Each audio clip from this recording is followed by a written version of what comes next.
So the clinical areas we've chosen to highlight in this paper were selected specifically because they reasonably connect with the altered brain structures reported in the literature.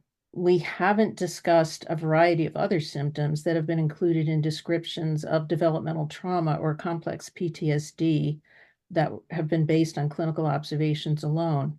And in this way, we've attempted to begin to develop a clinical toolkit that is specifically assembled to identify and address some features found in patients exposed to childhood maltreatment that are reasonably speculated to be associated with reported brain abnormalities in this population. Secondly, in our clinical experience, we have found that including discussions that are age appropriate, of course, of these reported brain abnormalities, those that might be reasonably speculated to be associated with certain clinical presentations, helps to provide a rationale that may make the clinical interventions more understandable to the patients and to their families. Now, I do want to point out that we do not see these symptoms as equivalent to a diagnosis of complex PTSD, although there is overlap. Not all persons exposed to childhood maltreatment do suffer from PTSD. And it's possible that maltreatment may be ongoing and damaging, but not acutely life-threatening, such as people who've been exposed to chronic emotional abuse or emotional neglect.